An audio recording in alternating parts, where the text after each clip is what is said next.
Amin. Puji Tuhan, silakan duduk. Yang paling ujung sana, shalom. Sebelah sana, shalom. Iya, sini shalom. Sini shalom. Ki paling akeh lho. Sing sini nggih mandan-mandan. Shalom. Oh, mantap. Semuanya shalom. Haleluya. Berikan kemuliaan buat Tuhan Yesus. Oke, kita akan belajar firman Tuhan pagi hari ini. Klik.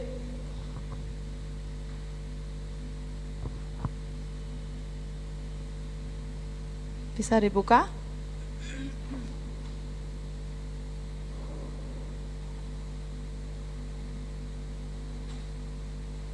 Iya, saya beri judul apa Bu Sarti? Kendor ya, kenceng lah ya. Klik lagi. Kita baca kebenaran firman Tuhan dalam Roma 12 ayat 9 sampai 21, satu perikop kita baca semua. Roma 12 ayat 9 sampai 21, nasihat untuk hidup dalam kasih. Hendaklah kasih itu jangan pura-pura. Jauhilah yang jahat dan lakukanlah yang baik. Hendaklah kamu saling mengasihi sebagai saudara dan saling mendahului dalam memberi hormat. Janganlah hendaknya kerajinanmu kendor, biarlah rohmu menyala-nyala dan layanilah Tuhan. Bersukacitalah dalam pengharapan, sabarlah dalam kesesakan dan bertekunlah dalam doa. Bantulah dalam kekurangan orang-orang kudus dan usahakanlah dirimu untuk selalu memberi tumpangan. Berkatilah siapa yang menganiaya kamu, berkatilah dan jangan mengutuk. Bersukacitalah dengan orang yang bersukacita dan menangislah dengan orang yang menangis. Hendaklah kamu sehati sepikir dalam hidupmu bersama, janganlah kamu memikirkan perkara-perkara yang tinggi, tetapi arahkanlah dirimu kepada perkara-perkara yang sederhana. Janganlah menganggap dirimu pandai. Janganlah membalas kejahatan dengan kejahatan, lakukanlah apa yang baik bagi semua orang. Sedapat-dapatnya kalau hal itu bergantung padamu, hiduplah dalam perdamaian dengan semua orang. Saudara-saudaraku yang kekasih, janganlah kamu sendiri menuntut pembalasan, tetapi berilah tempat kepada murka Allah, sebab ada tertulis pembalasan itu adalah hakku, akulah yang akan menuntut pembalasan, firman Tuhan.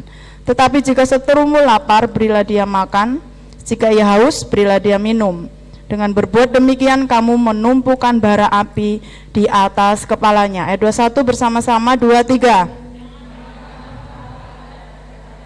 Tetapi kalahkanlah kejahatan dengan kebaikan. Amin. Ya, kurang lebih ada 20 hal yang harus dikerjakan sebenarnya kalau Bapak Ibu Saudara cermati dari ayat 9 sampai 21 bagaimana hidup dalam kasih itu. Tapi saya tidak akan jelaskan satu persatu, nanti banyak banget 20 poin. Mesti sing siji mbu loro, mbu telu, mbu papat, mbu lima, mbu enam kelalen. Mbu pitu, mbu wolu, mbu sanga. Ya kan? Mbu sereng. Ya, jadi tidak akan banyak-banyak saya kasih semuanya. Dan ternyata hari Kamis kemarin Bapak Gembala juga menyampaikan hal senada dengan ini. Pas beliau ngetik, saya juga lihat, sempat baca judulnya. Pas beliau mau kasih lagu, saya juga yang ngirim kan lagu itu di MPW.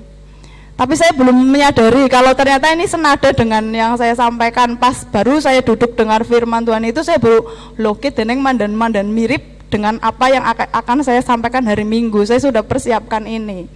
Karena kalau Bapak Ibu Saudara ingat, ada beberapa kalimat seperti jika ditampar, iya, beri, iya. Judulnya apa wingi dong kemis? Iya. Itu poin-poinnya ya Bu, ada kasihlah musuhmu, tapi judulnya itu kasih yang berbeda dari yang ditawarkan oleh dunia. Nah poinnya ada kasih musuh, kalau diminta baju kasih jubahmu sekalian dan seterusnya gitu ya. Nah ternyata ayat-ayat ini juga senada, ini juga ada banyak hal sebenarnya kalau kita baca tadi bagaimana hidup dalam kasih itu. Tapi saya ambil satu yang ada judulnya tadi itu apa? Apa hubungannya ya dengan kendor? Ya, kalau yang kendor tadi di ayat mana? Klik Van. Ya, sudah dibaca tadi di ayat 11. Ya. Coba baca sama-sama. 2, 3. Janganlah, biarlah. Dan ternyata ini nek kendor gue berarti jauh dari kasih gitu ya. Ternyata seperti itu. Karena dari poin-poin ini kan judulnya hidup dalam kasih, tapi kok ada kendornya juga. Ketika engkau sudah kendor, berarti kasihnya juga kendor gitu ya. Ternyata ada hubungannya dengan kekendoran ini ya. Ayo klik fun. Ya, janganlah hendaknya kerajinanmu kendor, biarlah rohmu menyala-nyala dan layanilah Tuhan. Yang bawa Alkitab dibaca, dicermati lagi, yang buka HP silahkan, atau yang baca di depan silahkan. Tugasnya hafalkan ayat ini dalam waktu 2 detik. Gampang lah, mesti langsung hafal. Kon aja kalah karo sekolah minggu loh ya. Aja gemen ngapalnya dong sekolah minggu tok bareng sekolah gede, sekolah tua kok ora tau ngapal. Nah, ya, jangan cuma waktu sekolah minggu. Monggo dihafalaken nggih. Biasanya nek sing wis siap wis apal terus wani. Kadang orang maju nang apa sih? Anu urung apal. Iya. Kayaknya Mas Taufik jago gurune sekolah minggu ya. Kecil ya.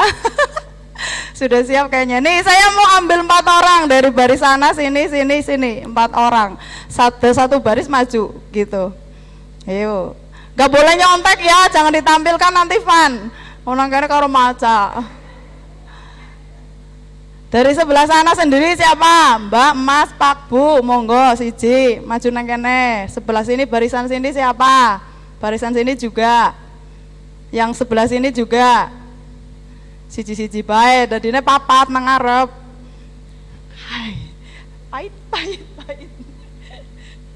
Ih, nggih pahit nggih.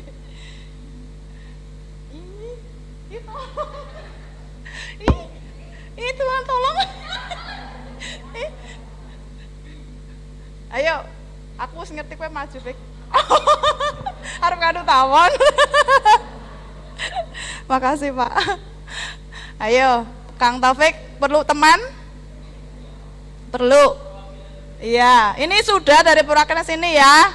Berarti tidak ada kesempatan lagi belajar kesuwen. Apa nggak kesuwen kowe di carry. Yo sebelah sana. Ya. Kesempatan bakal lalen sini.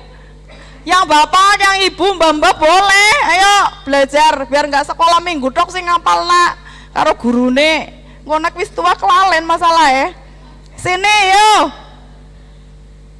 Ujung sana belum loh.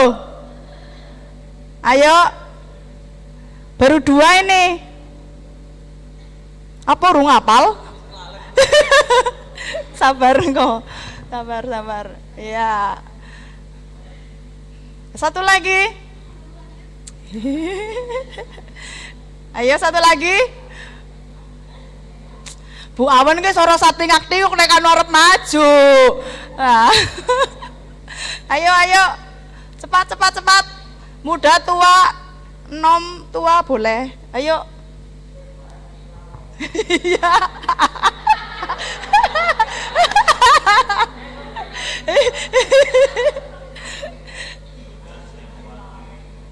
Nggak ada apa yang maju, masa Pak Dani yang maju?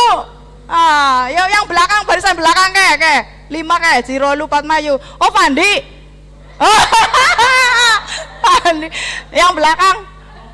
Iya kelompok belakang situ, ayo. Mas Budi, Mas Ali, Pak Supran, oh Mas Adit juga ada, yo. Pak Rasikun, Pak Darjo, ayo 1. Iya.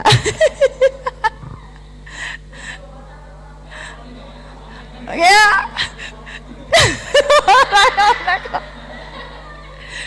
Iya, Kang sama Desit ya. Kayaknya Pak Robin Desit loh. Ya, kan belum tentu dari sini ke kamu. Kan belum tentu dari sini bisa ke sana. Kalau saya sih belum hafal. Tapi tergerak kendornya itu loh, kendornya. Nah, kalau kendor itu bukan apa, ya bukan kendor tapi banyak artinya. Maka saya tergerak untuk menghafalkan apa membaca ya, mengingatkan di dalam Roma pasal 12 ya, ayat 11 iya, hendaklah janganlah, hendaknya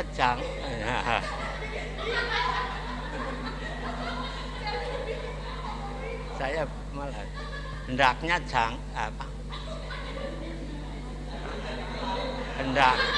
janganlah,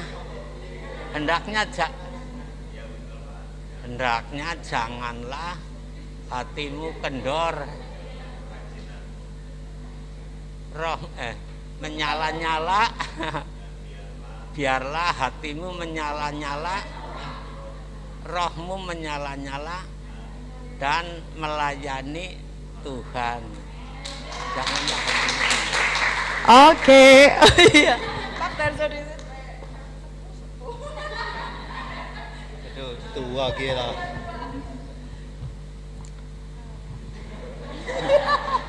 Nanti dulu Pak Robin nanti dulu ya. Nanti mau difoto kita. Ya, monggo Pak. Nanti kamu temut. Roma 12 ayat 11. Janganlah hendaknya kerajinanmu kendor, dan biarlah rohmu menyala-nyala dan layanilah Tuhan. Yeay. Siapa yang paling siap ini di antara berdua?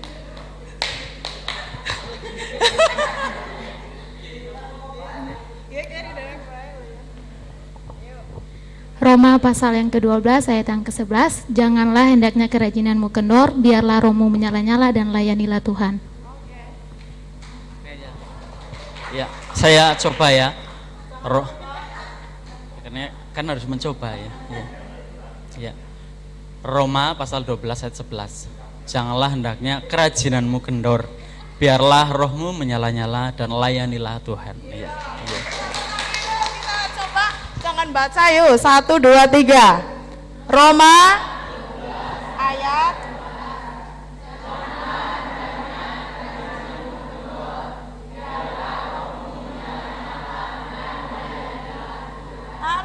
disponsori oleh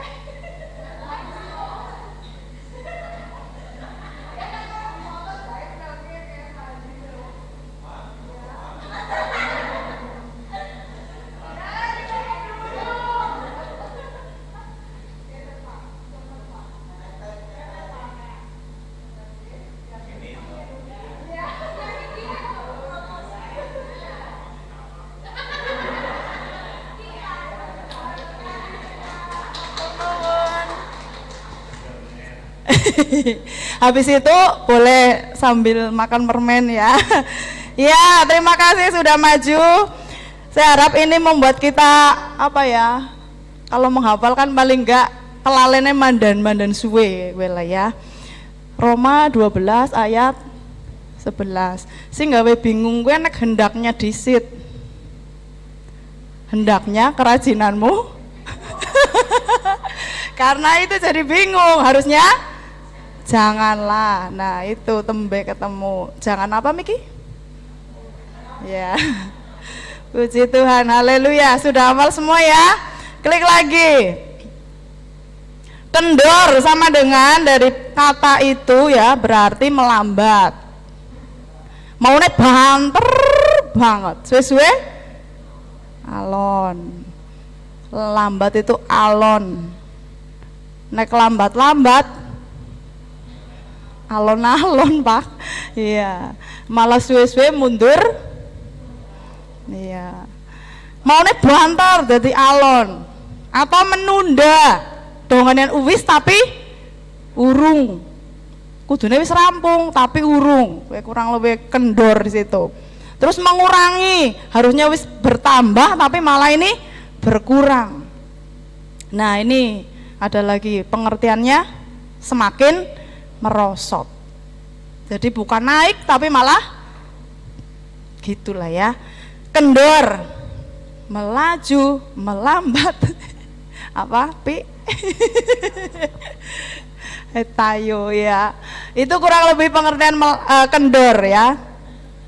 Nah, dan ternyata klik lagi. Kendor itu merupakan tanda. Jadi ini saudara ngalami enggak gitu ya tanda itu?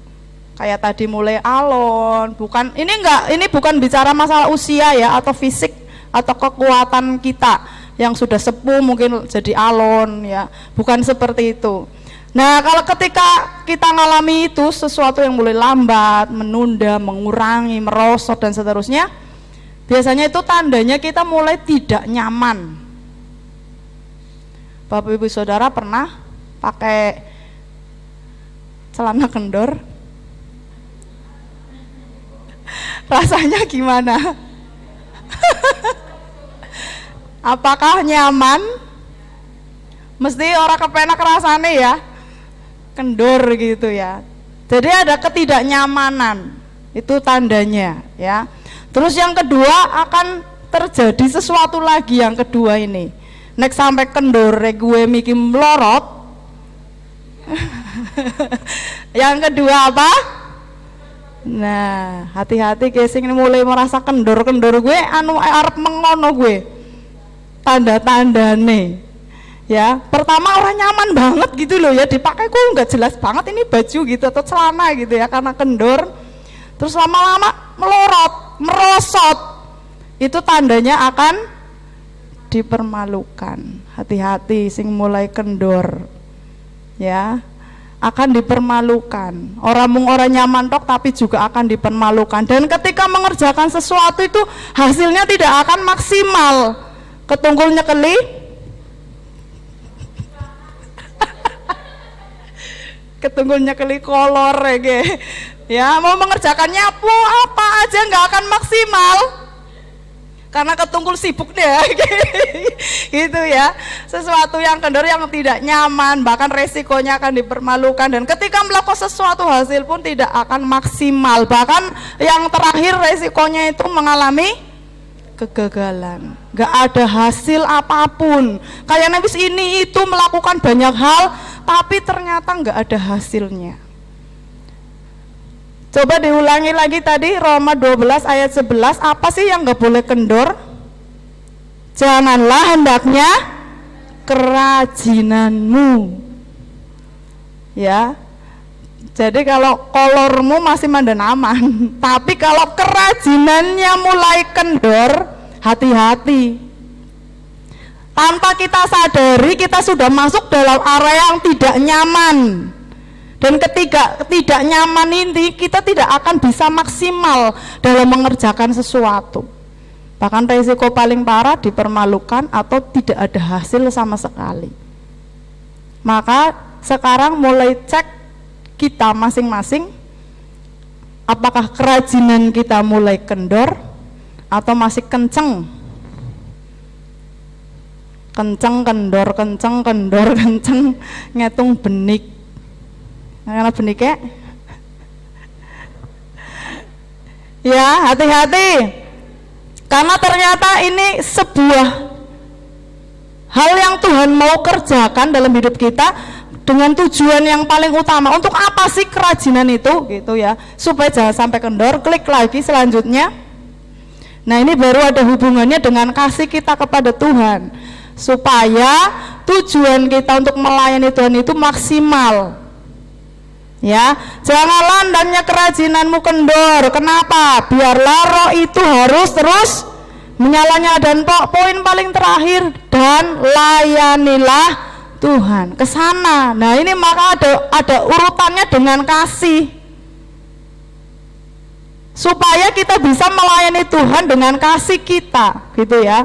Tujuan utamanya untuk melayani Tuhan dengan kasih yang ada dalam hidup kita.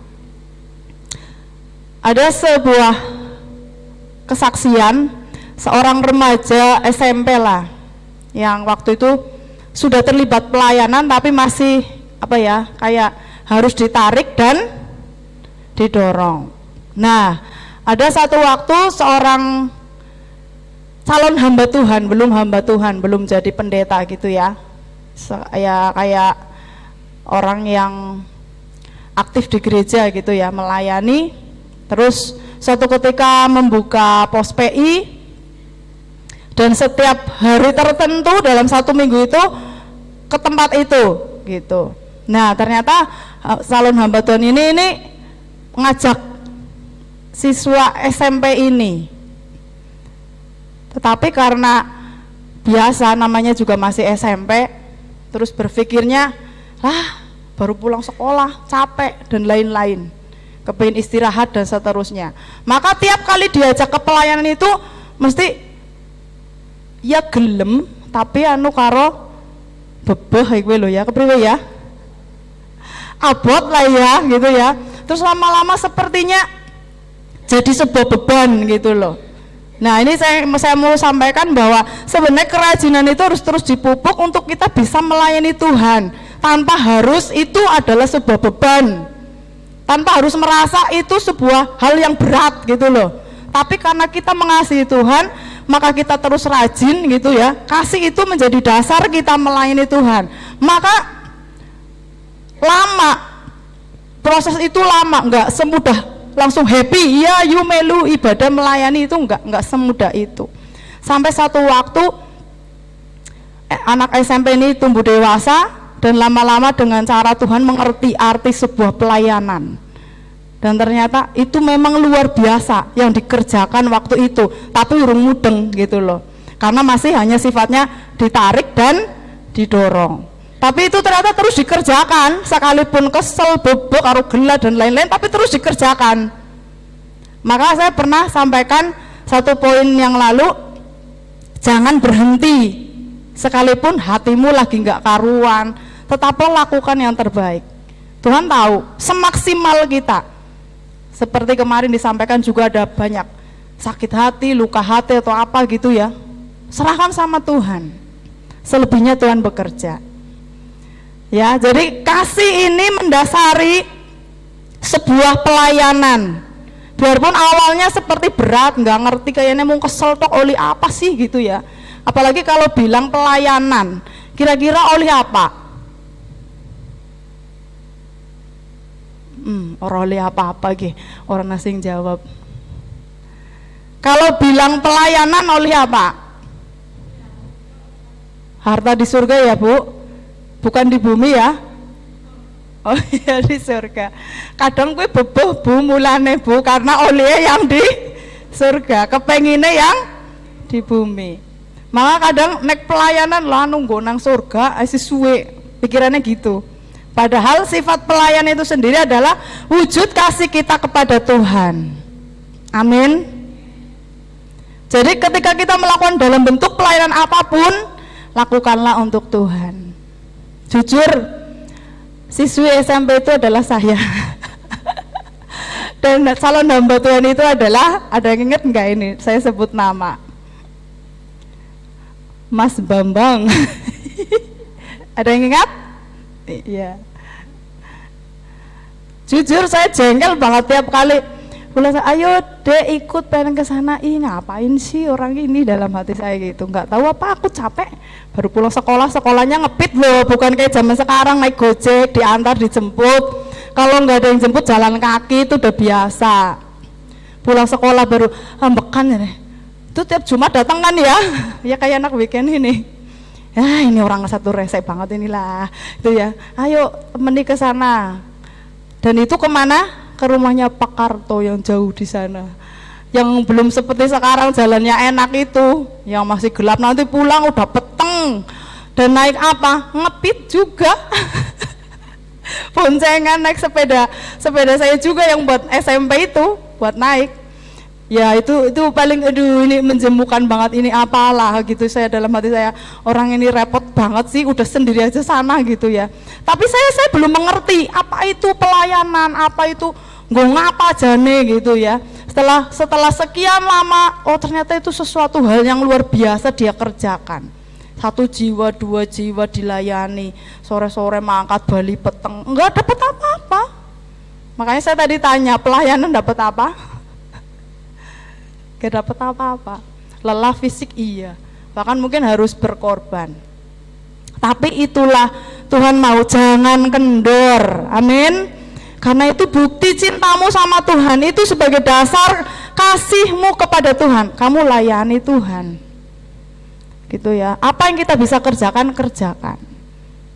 Jadi ketika kita berpikir untuk melayani Tuhan, berarti kita memberikan sesuatu untuk Tuhan. Jangan berharap Tuhan akan memberikan sesuatu pada kita. Itu pola pikirnya berbeda. Ketika kita melayani Tuhan, berarti yang memberi siapa? Loh, kalau kita melayani Tuhan, yang memberi siapa?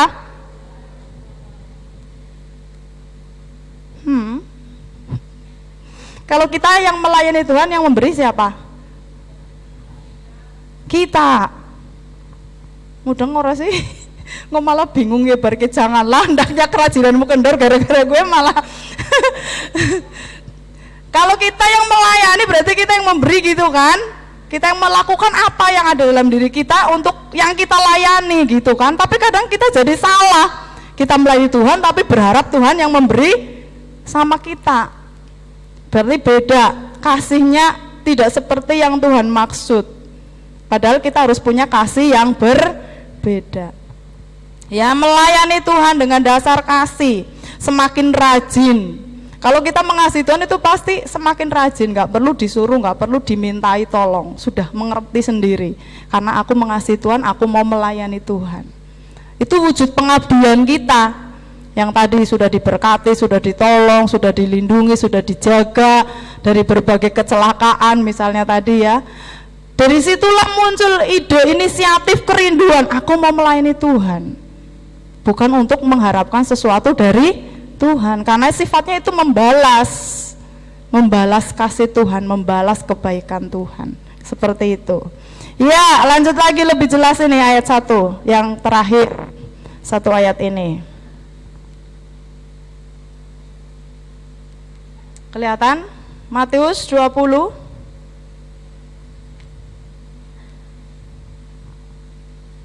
Ini sebagai contoh yang sudah sangat pasti jelas ini.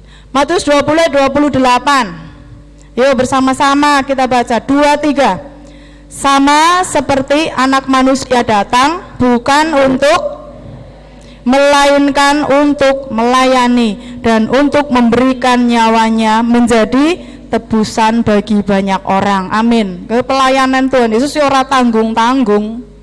Melayani untuk semua manusia yang berdosa. Bahkan kalimat yang Bapak Ibu Saudara masih ingat, mungkin ayat-ayat yang disampaikan Bapak Gembala ada paling terakhir, dia yang baik kepada orang-orang yang tidak tahu berterima. Nah, termasuk saya dan saudara, dia tetap baik kepada kita, orang-orang yang tidak tahu berterima kasih. Dia terus melayani.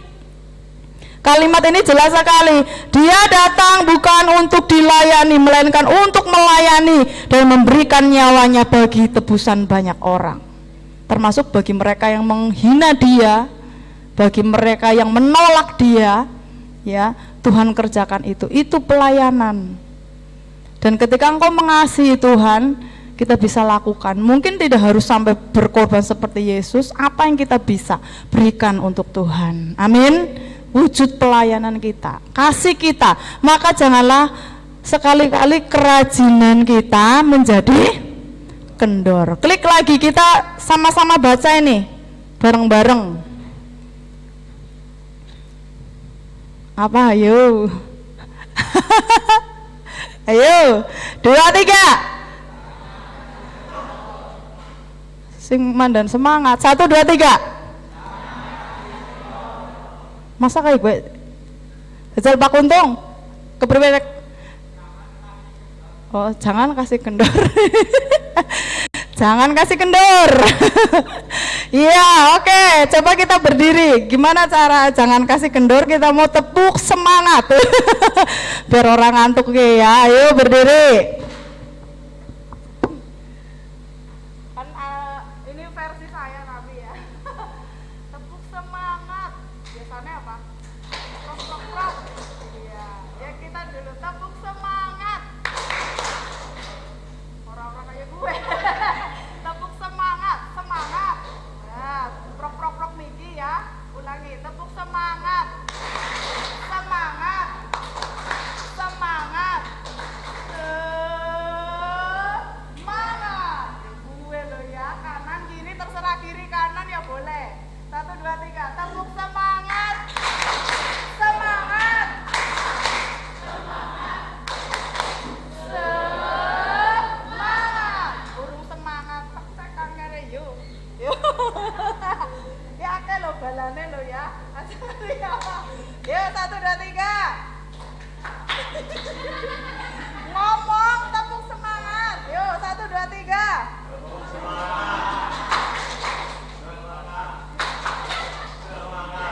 ngajari ya murid-muridnya ya Pak. Ya sebelah sini, yuk. Satu kalah.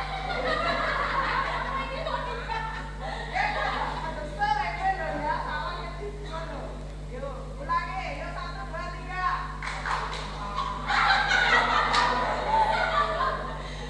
Ngedikorin, ya, ngedikorin. Ya, aku keprok. Yuk, 1, 2, 3.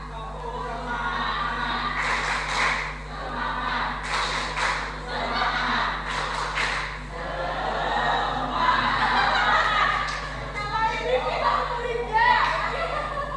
Iya, sebelah sini dulu yuk. 1, 2, 3.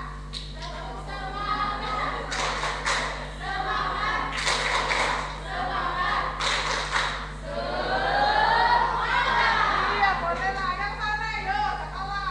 Ini kurang masalah. Yuk.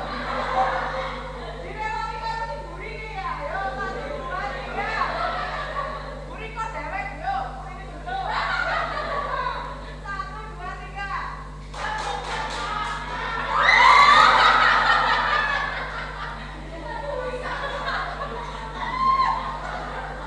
Itu 2. Jadi ini plus ini jadi itu. Kalau ini kan nggak ngomong ya. Kalau ini kayak apa kembali ya. Terus kayak ngomong ya. Ayo ulangi lagi yuk. 1, 2, 3.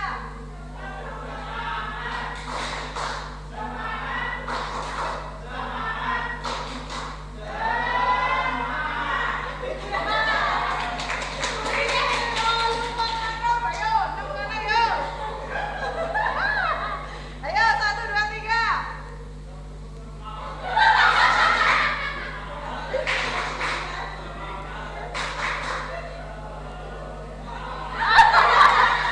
Ayo bersama-sama yuk. 1, 2, 3. Tepuk semangat. Semangat. Semangat. Semangat. Silakan duduk.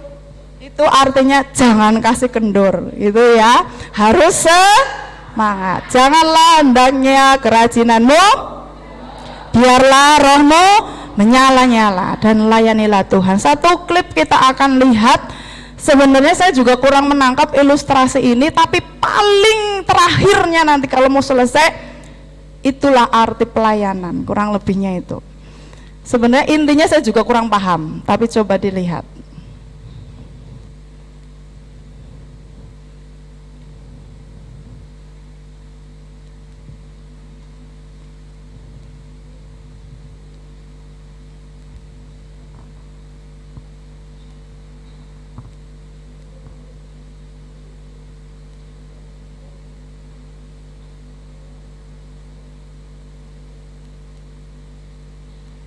Mungkin ada yang sudah pernah lihat ini dan mungkin saudara lebih paham, puji Tuhan. Tapi paling terakhir nanti ada yang paling terakhir.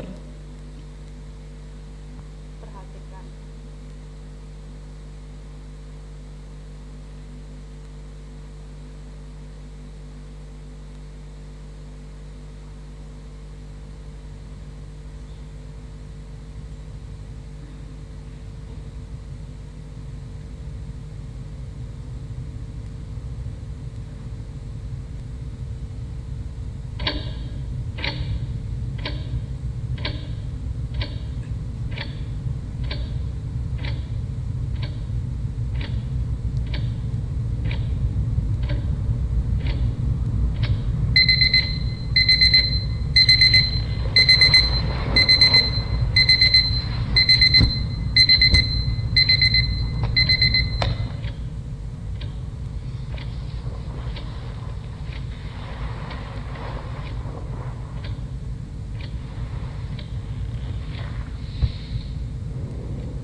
Itu orang bangun tidur ya. Tadi alarmnya berbunyi.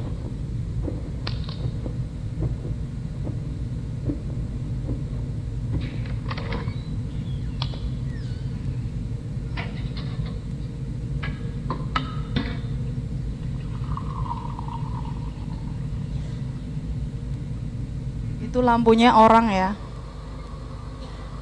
Itu kacanya juga yang megang orang. Ini aktivitas satu hari gitu ya, yang dia kerjakan. Nah, ketika minum, mejanya juga, kursinya juga yang diduduki itu.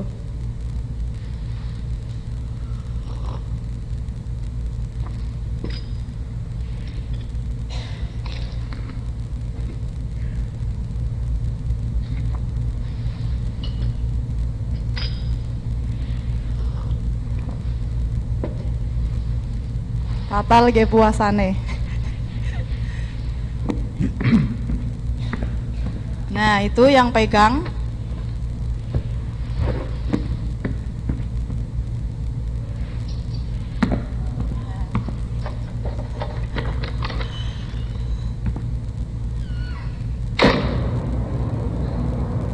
Ya. Mau ke tempat kerja gitu ya. Perhatikan, ternyata transportasinya juga orang, lampunya juga orang.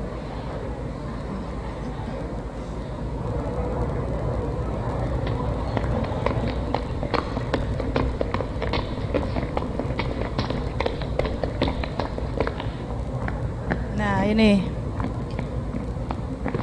lift ya. Mungkin awal kayak sepertinya biasa, tapi perhatikan ketika lift ini naik,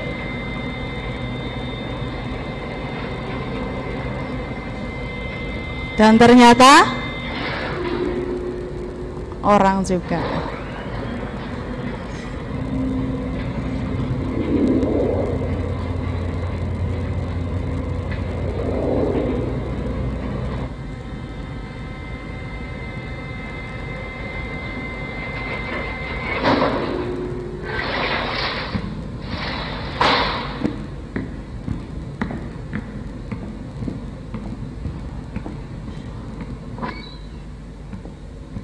Iya, buka itu juga. Ternyata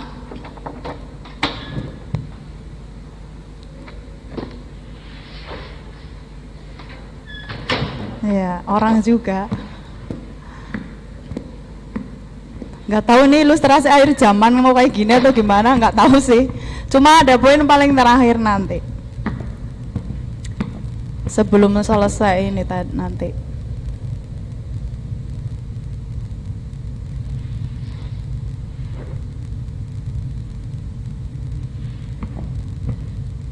Perhatikan apa yang dia lakukan.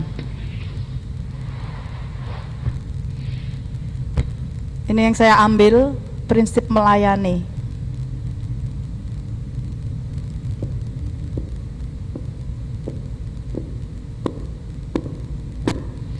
Dia jadi apa? Keset.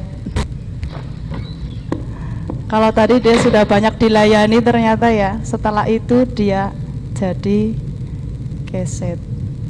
Golap sikile bose. Ya.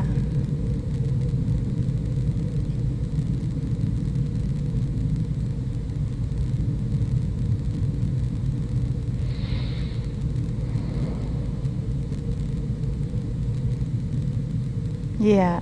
Tepuk tangan buat Tuhan Yesus. Itu yang saya tangkap.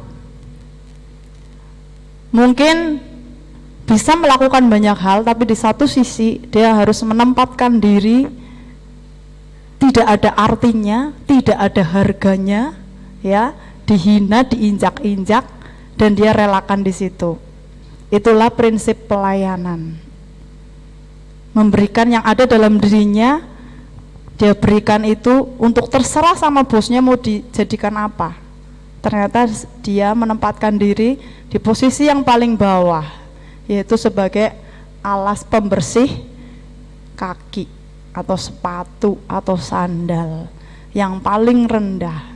Maka saya beri kesimpulan, apapun yang kita lakukan, sekalipun itu mungkin yang sudah super baik, yang super top sudah kita berikan, tapi ternyata toh nggak ada yang menghargai, itu bukan urusan saya dan saudara. Amin. Nggak ada nilainya keset itu, ya. Saudara beli yang paling bagus sekalipun tetap ditaruhnya di lantai di bawah. Apa saudara pernah beli keset yang paling bagus terus taruh di kepala? Eman-eman, nggak keset? Tetap ya, harganya mahal pun di bawah dan dekat dengan kotoran, dekat dengan yang namanya bau-bau apa di situ semua. Dan keset itu nggak pernah komplain kan? Kok kotor banget aja ngitek nyong, nggak bisa kan? Entah yang kotor, yang paling bagus sepatunya apapun ya di situ lewat. Itulah prinsip pelayanan. Jadi nggak ngerti saya sebenarnya itu ilustrasi maksudnya apa, cuma saya tangkapnya seperti itu.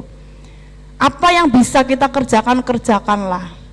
Kalau kita kembali ke ayat tadi, rajin untuk melayani Tuhan, berarti yang menilai itu Tuhan. Hiraukan penilaian orang. Amin. Karena yang menilai Tuhan. Ketika engkau melayani untuk Tuhan, yang punya tugas, punya kewajiban, yang menilai adalah Tuhan. Jadi kenapa harus kita jadi kendor ketika orang lain menilai kita jelek? Karena belum tentu Tuhan menilai kita jelek. Selama kita sudah berikan yang terbaik, maksimal, itu urusannya dengan Tuhan. Sekalipun ada gonjang-ganjing, bisik-bisik orang di sekitar kita, yang penting lakukan untuk Tuhan. Apapun bentuk posisi kita, porsi kita, ya mungkin itu keset atau lap atau apapun, lakukan saja. Yang menghargai adalah Tuhan. Janganlah hendaknya kerajinanmu kendor oleh apapun yang ada di sekitarmu saat ini yang membuat kita kendor. Jangan biarkan. Tapi menyala-nyalalah dan layanilah Tuhan. Amin. Lakukan yang terbaik. Pujian, hormat, kemuliaan hanya untuk Tuhan. Tuhan Yesus memberkati kita semua.